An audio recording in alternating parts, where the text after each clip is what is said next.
Hello, I'm Gene Edwards, and tonight on Conversations, Hell at the Breach. It is Tom Franklin's first novel and weaves together historical fact and lyrical prose and blistering action to recount a little-known event in America's dark past. It's a riveting book that is both violent and just and smooth and relentless. And welcome to you, Tom Franklin. Good to have you here. I'm glad to be here. For your very first novel.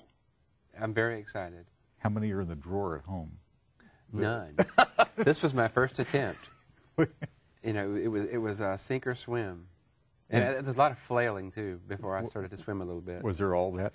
You had a really wonderful short story collection called The Poachers, which was out 3 years ago? 1999, 1999. Yeah. And all of us were big fans of that. Did the short story lead you to the novel? Did you always think you wanted to do a novel? What? They were a package deal. I got an agent, Nat Sobel, from New York, who read the story Poachers in a journal called Texas Review. He saw it. He reads all the literary quarterlies. He saw this story and wrote me a letter and said, "I like the story. Let's talk." So I called him, and he said, "You know, I like your stories, but you have to have a novel, too. What I can do, if you have a novel or a novel idea, is put them together in a 2-book deal." So he asked me if I had novel ideas. I said, "I've got a couple." I told him. He said, "Those are terrible." He said, "The stories are violent. I like the violence. Do you have any novels with novel ideas with violence in them?" And I said, yeah, I remember this story. And so I wrote a synopsis, and that's how it came about. And off you went. Were you the Grisham writer in residence at that point, or were you? This was 1998. No, I was the John and Renee Grisham writer in residence in 2001, 2002. This was before you know, anything had happened for me. Were you? I was in graduate school at the University of Arkansas. So I had no idea what Oxford, Mississippi was, or any of those. I knew of it. I knew of it. Kind of an idea. Yeah. So here you are with this contract to do something, and this kind of idea from the past. They gave me these guys. Yeah. This mysterious bunch of. Is this? It is a true story. That you've always known about, that your family's always known about? How did you hear about it? It's kind of famous in Clark County, the story of the Mitcham War, and I knew about it because my 11th grade English teacher had relatives who were killed in the war, a great uncle, I think. And I have uncles who tell stories, so I was just always aware, you know, the terrible things that happened about 12 miles from where I grew up. Was it a written history? Had someone... It became a book published by the Clark County Democrat called The Mitcham War of Clark County, written by 3 people, or co-authored by 3 people. Hardy Jackson, an historian who teaches at Jacksonville State, and Joyce Burridge, who's my 11th grade English teacher, and Jim Cox, the editor of the local paper, the Democrat. They put this book together and based mostly on oral history, you know, on stories told from families. Hardy Jackson's grandfather, or great-grandfather, was involved, and Joyce Burridge had a great-uncle involved, so both sides came together. Both sides of this war met and, you know, and came up with this book. This was a Hatfield and McCoy kind of thing. It is kind of like that. It's not a feud, per se, in that, you know, it wasn't families over time, but it was like a class struggle. Yeah, so what was it they were trying to do? Were they trying to keep the peace or keep people out or keep the county the way it was, or... The Hell at the Breach gang was just trying to make a niche for themselves. They felt they were being downtrodden by merchants from town, and there was they had a friend, Rafe Bedsoe, who was running for political office in the late 1880s or early 1890s. He died mysteriously. No one knows, you know, how he died, but his relatives suspected he was poisoned by his opponent, who was a doctor. The doctor then fled the county, fearing that he'd be killed by the dead man's family, and he probably would have been. And out of this, the Hell at the Breach gang formed. You know, they formed to take revenge. They formed to make things right, they thought, you know, to clean out the outlaws in the courthouse. So they weren't... There's kind of the feeling that they might have been like the Klan, but they weren't really like the Klan. No, they did wear white hoods, and so there are similarities. And certainly, you know, as with anything in Alabama, especially in the 1890s, there was race involved. They did terrible things to black and white people. But really, what it came down to was, you know, poor whites against less poor whites. So here you are in this situation where you have now committed to an agent and to a publisher that you're going to write a novel, and you got a pretty good story, but what don't you have? I don't have a lot of things. They wanted it in 9 months originally, and I spent 9 months worrying about not writing it. I wrote one scene, about 7 pages over those first 9 months. I was teaching at the University of South Alabama, my alma mater, and I had 4 classes per semester and not much time to write. Mm-hmm. So I just fretted and wrote the one scene, and then called my agent and said, he said, "How's it going? Are you finished yet?" I said, "No, I've not written much at all." He said, "Well, I'll get you an extension." I'm thinking 2 years. He said 3 months. I said, "Thanks." And so I had 3 more months. I didn't write anything. And then it got quiet from New York. I didn't hear anything. And the next year, I was the Philip Roth resident in creative writing for half a year. Mm-hmm. And that was? That was in Bucknell. That would have been in 2000. Okay. In Bucknell University in Lewisburg, Pennsylvania.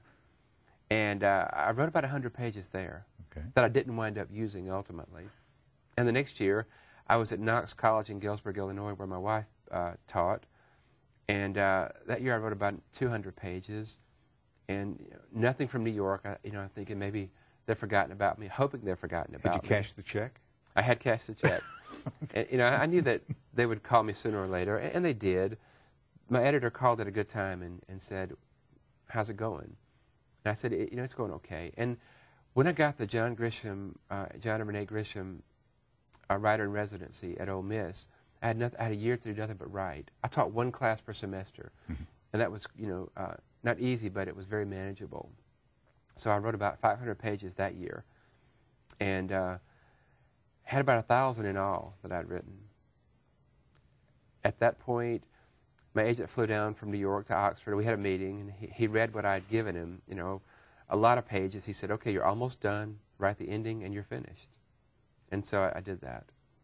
It was about 3 years overdue, but I shipped it off to them, and they were happy enough with it. So there you go. Yeah, here we are. Somebody told me, though, that you really weren't able to solve the problem of it until you were able to reconcile lying and making stuff up. Fiction is lying that you make true with true life details. Because you had this true story that you were working yes. with, but what was wrong with the true story? What was wrong with it for me, there were all these events, and I knew, so it had kind of the novel had a kind of built-in structure. I knew how it started, I knew how it ended, I knew certain key events, so I was lucky in that way. My problem was that I was trying to stick too closely to the events, as they're known, and they're not known well. Mostly, what we have, is this oral tradition, stories passed down from generation to generation. Right. And a lot of people weren't willing to talk about it for a long time.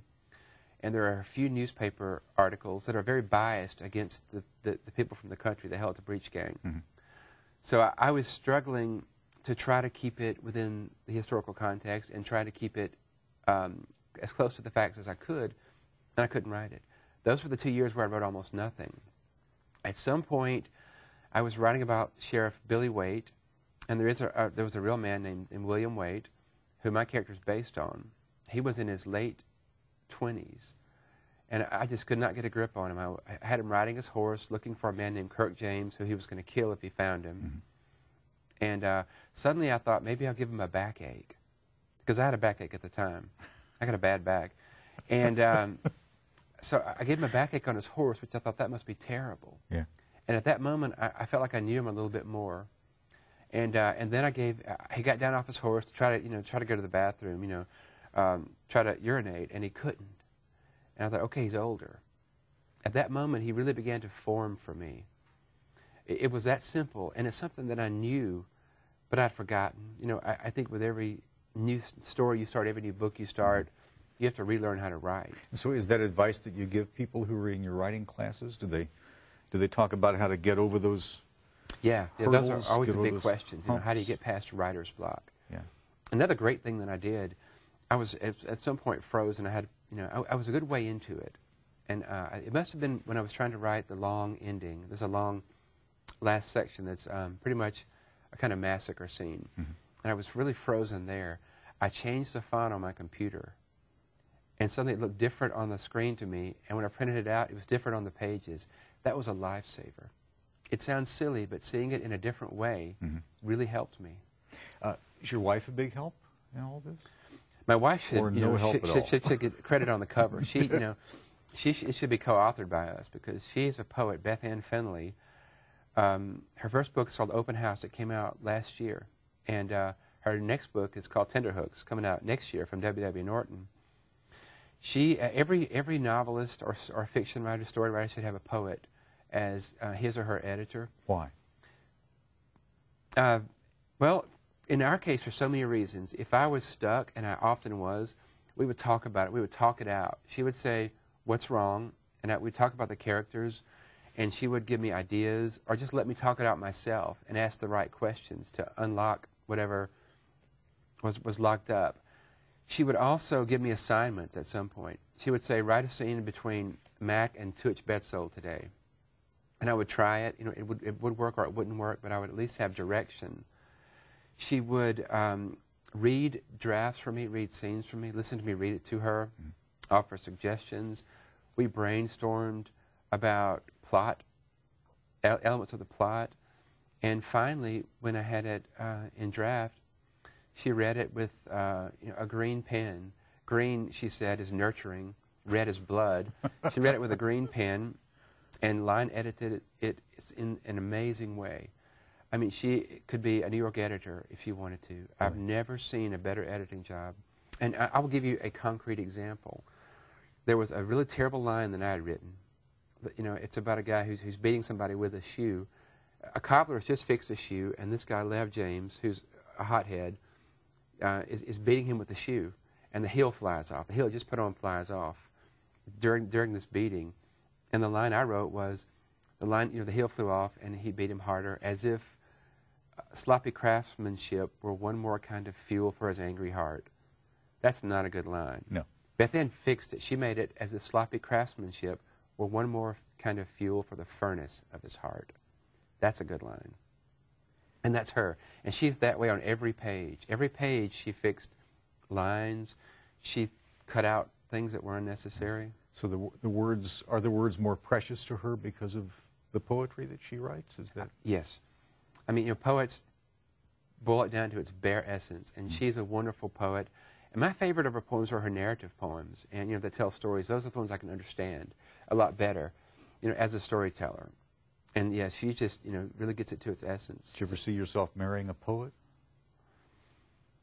No, I haven't. I didn't. It's certainly not one as pretty as she is. My dad tells me I married up. Yeah, and you've got a little girl now. Got a little girl, Claire, who is just over 2 years old. And there are even more complications to all this. Yes. Writing problem. It's funny having Claire really helped me finish the novel. In that, before her, often I wasn't teaching or had had summers off or whatever. I had a lot of time, so plenty of time to watch TV, or go play tennis, or go fishing, or whatever. Go to the bars. With Claire, suddenly I had 2 hours that I better use well, or I wouldn't get any writing done that day. And it's also funny that when we had her, the book became filled with birth imagery. Really? I have a character who's a midwife, who has birthed many babies, and all the birth details come from our birth experience getting Claire. Beth Ann chose not to take drugs. They took no drugs for the whole delivery. Just, I know. I said they should have given me the drugs. I wanted the epidural. You wanted that. I wanted it, But she, I'll stop bragging about her, but she's quite amazing. I can't wait to meet her when she comes out and does her tour. And speaking of tours, you are on one of these book tours. My goodness, you're on a book tour. I'm on a massive one. And you're going to go to your hometown. Grove Hill. Where all of these things happened originally. Yes, a lot of them happened in Grove. That's the town. Mitcham Beach is about 8 or 9 miles out from Grove Hill, but a lot of the events happen in Grove Hill. Does it frighten you? Yeah, that these people are going to come into the? Is it a bookstore? It's a gift shop. The gift gallery. And I did a signing last night in in the wonderful store in Montgomery, Capitol Books, and a woman came up to me and said, "My great grandfather was killed. He was the last one murdered in the Mitcham War. He was murdered after the novel ends. There were a few lingering episodes of violence.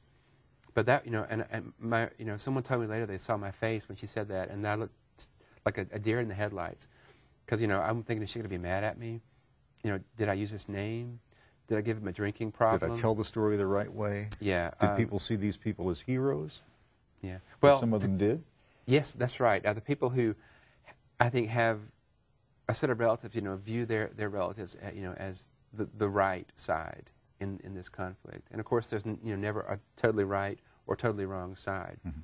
And this is no different. But when I go to Grove Hill, I'm quite nervous because there will be people who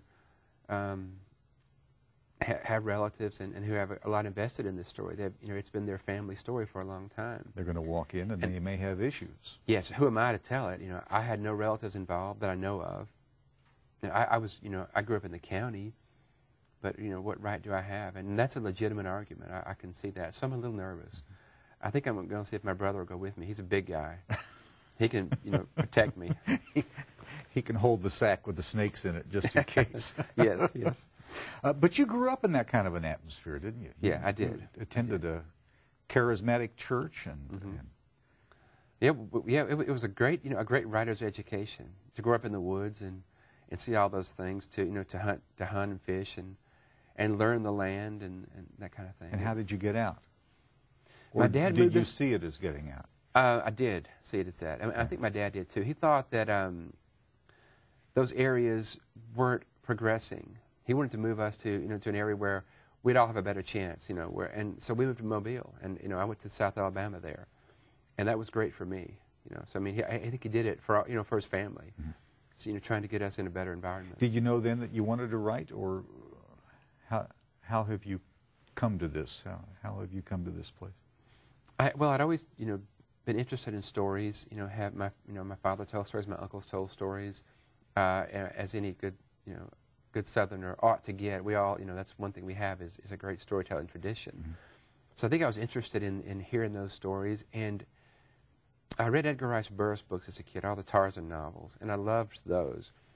So I wrote Tarzan, like Tarzan-like stories, Tarzan-esque stories.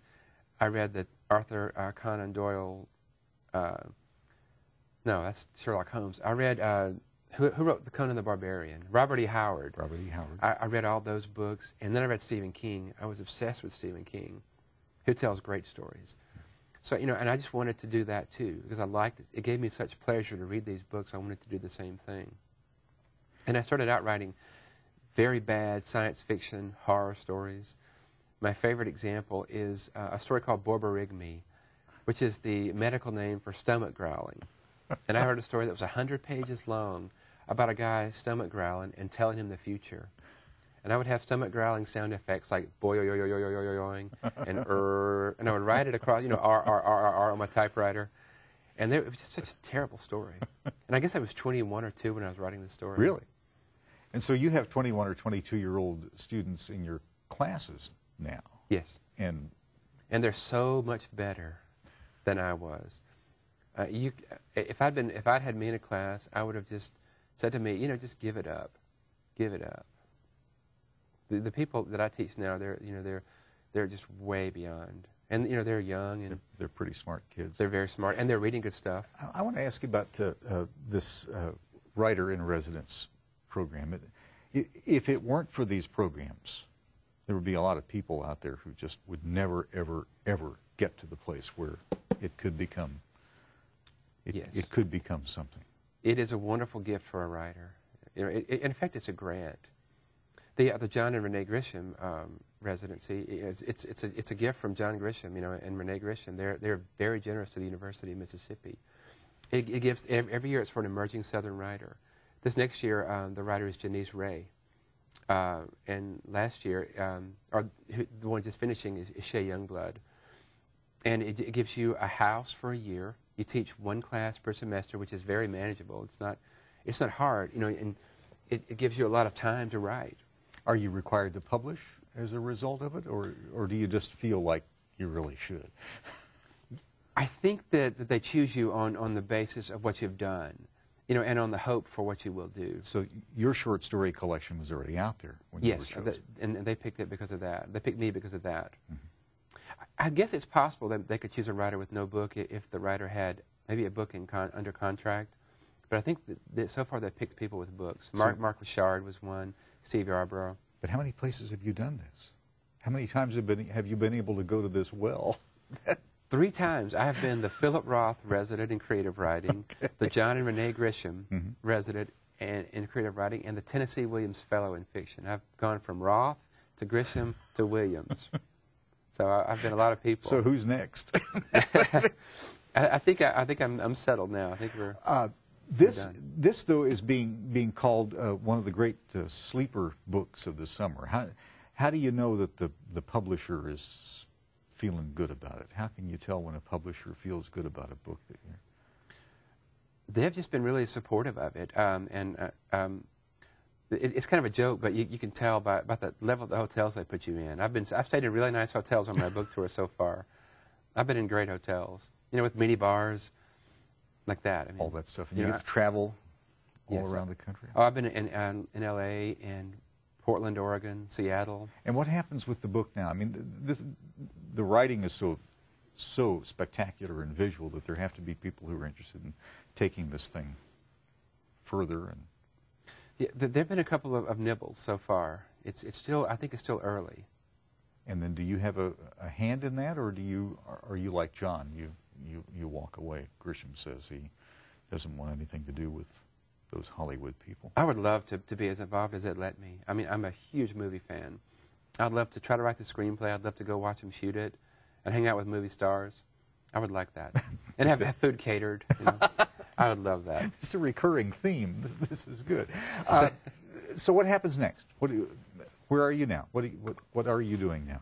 Well, right now... You have this little kiddo at home and a wife who's publishing, and she's teaching at the university, and you are teaching 2 classes this year, is that right? Well, excuse me, she is a tenure-track assistant professor at Ole Miss now, Beth Ann is. And they call me a writer-in-residence. Barry Hanna is the writer-in-residence. He's the one who's there permanently. I'm year to year, a utility infielder. I'll fill in if they need me, or I'll teach a graduate workshop here and there, like that. They're keeping me because they want her. I think that's what the truth is. But the question is, are you writing? And what are you writing? I sold another book to William Morrow, my wonderful publisher. I'm amazed by them, by their generosity and their faith. I mean, they bought a book that I haven't gotten very far into yet. It doesn't have a title even, and they bought it. I think they want to have a relationship with me, and I know I want to have one with them. And they're pushing this book so well, shows me that they're really interested.